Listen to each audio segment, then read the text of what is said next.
Hello, I'm Connie and welcome back to my channel.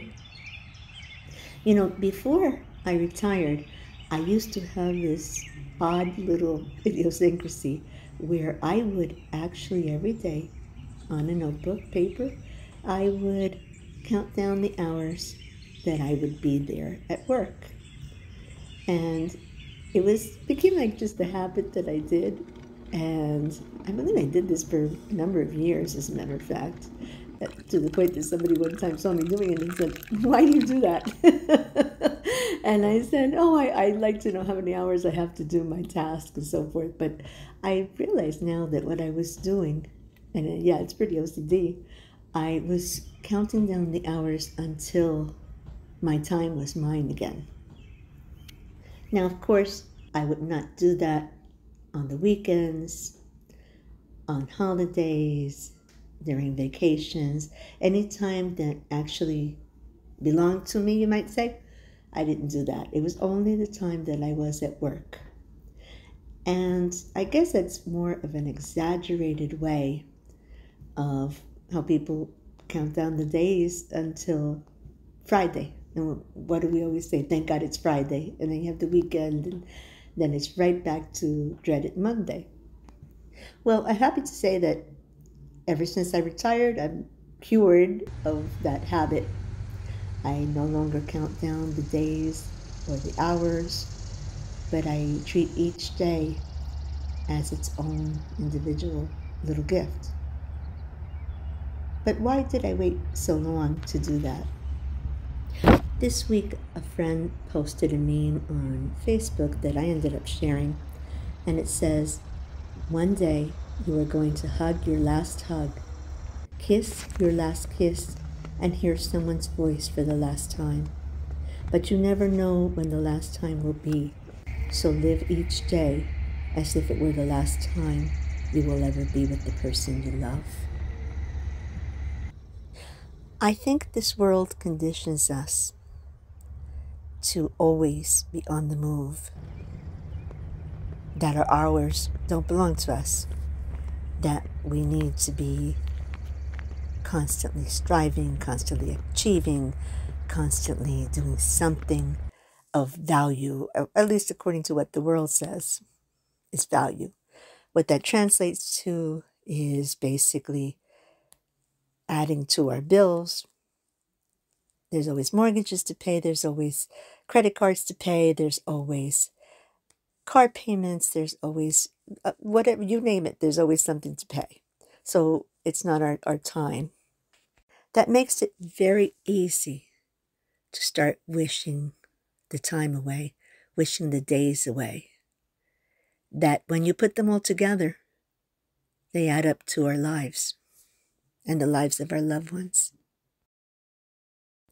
I'm not saying not to work because obviously we all need to have an income.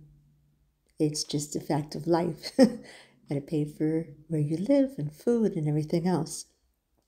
Work in itself can be a blessing, and we all need each other to in this life. What would we be if we didn't have nurses and doctors and teachers and the clerk that checks you out at the store?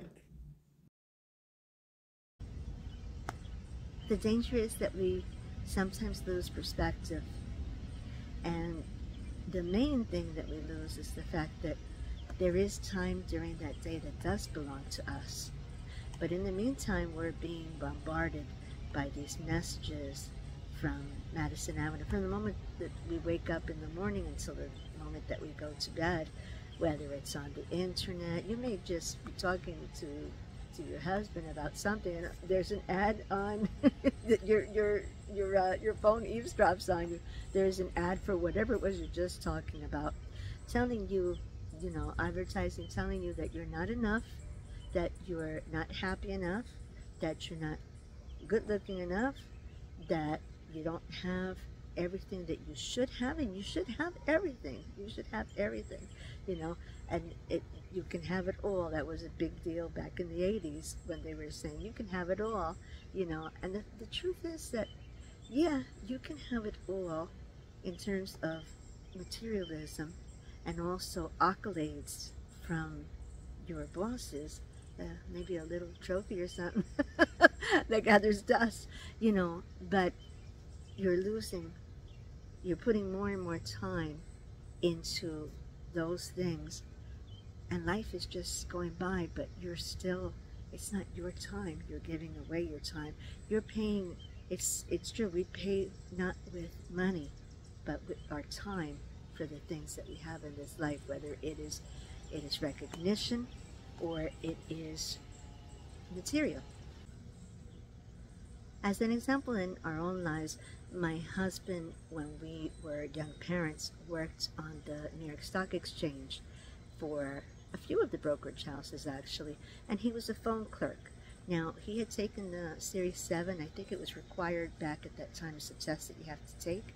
And he asked me one day, he said, do you want me to go try to become a trader or a broker? Which would have been a lot more prestigious and a lot more money. It also would have meant that I would have never seen him. And our two boys, who were young at the time and growing up, and as any parent can tell you, kids don't stay young forever. They don't stay little forever. You turn around and they're grown. And my husband and I decided, no. More money? Here's the scale. More money or time with the family. And for us, it was just a price that was just much too much to pay. And we said, no, that's not for us.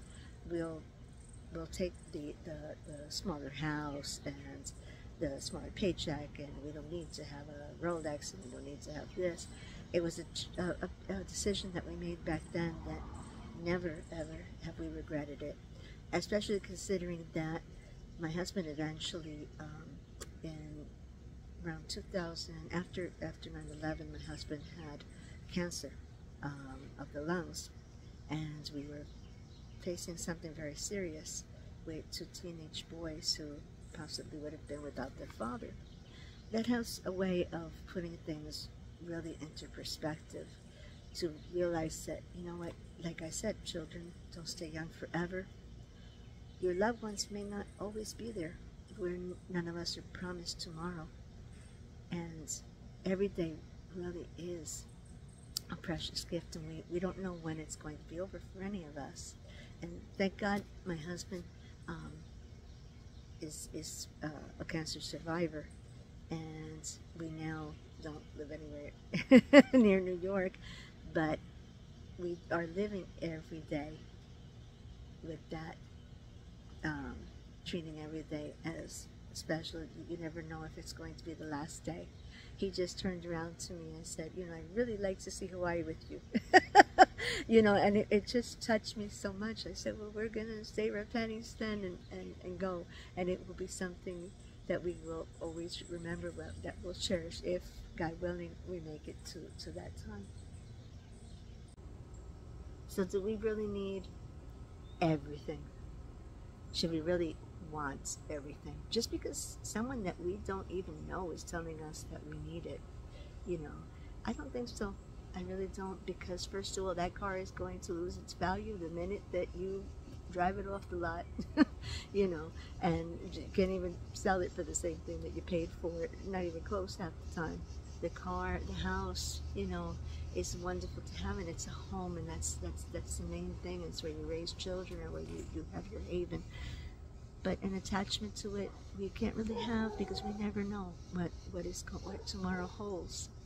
And we may not be around to enjoy everything, even if we were to have everything. We may not be here in the following year. We're not promised tomorrow. We're not promised the next 20 years or even the next 20 minutes. But there's moments that make up life. That walk in the woods, that delicious cup of coffee, a conversation with a grandchild, a husband that tells you, hey, let's go to Hawaii. Someday, let's dream. Someone that you dream with. A book that you enjoy. All those moments, your lunch hour, and you go to a place that it's your favorite food.